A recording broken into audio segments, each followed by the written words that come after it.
Okay, it's time to talk about motherboards. Now, I get the impression that motherboards scare a lot of people in this field. You know, people don't want to deal with them or replace them or try to fix them. Or it's a little daunting to try to diagnose a motherboard. It might seem. But what I'm going to tell you is it's pretty easy. There's 4 main symptoms that could go wrong with a motherboard.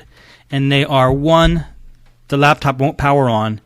2, components in the laptop are not working, malfunctioning. 3, the computer shuts down randomly. 4, the computer acts abnormally. Now we're going to go through these symptoms one by one. There could be more symptoms, but these are the ones that I found in my experiences. Now, number 1, computer won't power on. You got a laptop that doesn't power on. How can you tell if the motherboard is bad? Well, you just ask yourself, why else wouldn't a computer power on? Number 1, if it's on battery power, the battery's dead or the battery's bad. And number 2, the AC adapter could be bad. So let's rule out number 1. Pull the battery out. Keep the battery out of the computer for this test. And then take your AC adapter and check the voltage with a voltmeter. And I'm going to show you how to do that right here. Just use a regular voltmeter. And what you want to test for is voltage. I'm going to put the meter at 20 volts. And you take the tip, the power jack tip. You hold your your negative on the outside of the tip. And you put the red on in the hole on the inside of the tip. Be very careful not to touch the red and the black and the tips together, otherwise it'll create a short circuit. Now you can't see it probably on that video. Oh, there you can. 19 volts. Just about 19 volts. So we know the power adapter works. Now just to make sure, you could take the power adapter and kind of bend it around a little bit and make sure that it's making a good connection. Let's see. I'm going to do that right now. Okay, I'm still getting 19 volts, and I'm moving the power adapter around a little bit, jiggling it around, making sure that there's no crimps in the wire. Okay. Even though I jiggle it around, it's still moving around at 19 volts. So we know the tip is good. A lot of times, you know, the tip will break, like right in this area here, and you won't get that 19 volts after you do that, after it's broken. So instead of just taking the whole computer apart and finding out it has a perfectly good power jack, test the power adapter first. Now another reason a motherboard might not turn on is because it's not getting power through the power jack. The power jack might be damaged. So observe what you can from the outside and see if you can see if the power jack's loose or detached from the motherboard. And if it is, then you know you have to replace the power jack probably.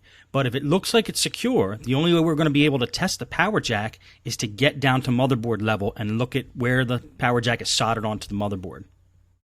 And this I cover in many of the case study videos. Now there's a few other things that might cause a motherboard not to turn on or a computer not to turn on. It could have a bad processor, but bad processors are fairly rare. I would say 1 out of every 75 computers I work on, it's the processor rather than the motherboard that's bad. And also there's like maybe the power button on the actual laptop is broken or something mechanical like that. But again, that's unlikely, but you could check those things too.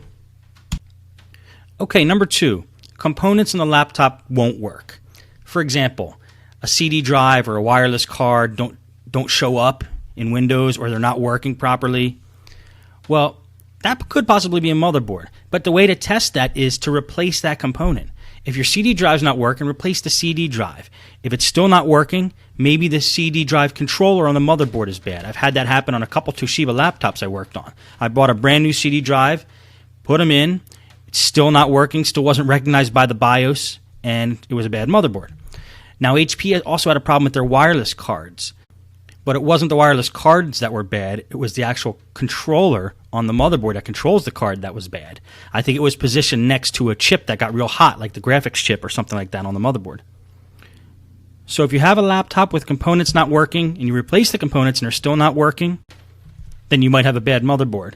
Now how do you rule out if Windows isn't causing this problem or the operating system's not causing a problem? Well, test it with a different operating system.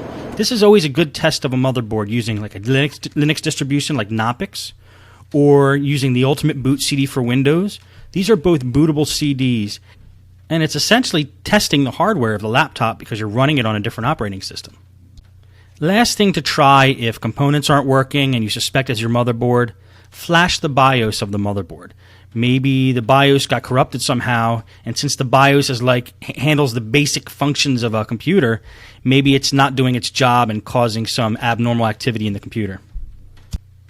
Okay, number 3, computer shuts down randomly. Now this is a common symptom of a computer overheating. So let's make sure it's not an overheating problem. And how do we do that?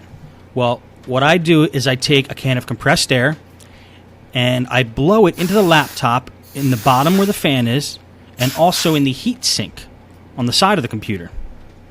If you do this, you might see clouds of dust come out, and that's a good thing, but you want to make sure you get all the chunks out of the laptop before you turn it back on, because those chunks of dust that might still be stuck in there might cause the fan blades to actually stick.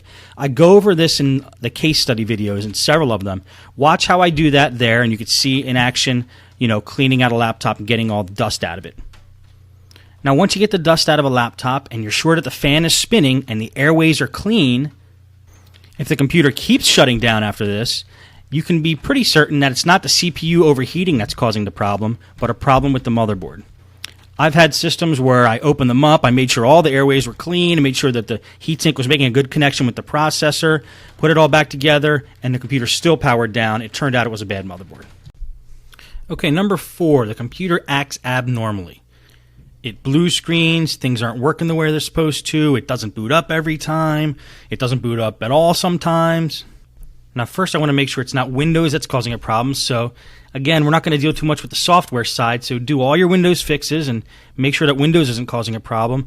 Or, like I said before, just run Knoppix, which is a great Linux distribution, the Ultimate Boot CD for Windows, which is also great, and then you'll know Windows isn't the thing that's causing the problem.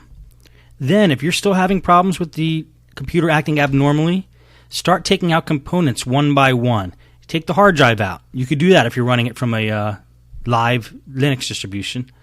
Take the RAM out. Replace the RAM, maybe with a stick of RAM that you know is good that you have around in the shop. Take the wireless card out. Take the CD drive out. And start taking components out one by one and get the motherboard down to basics like CPU, one stick of RAM, motherboard, and power.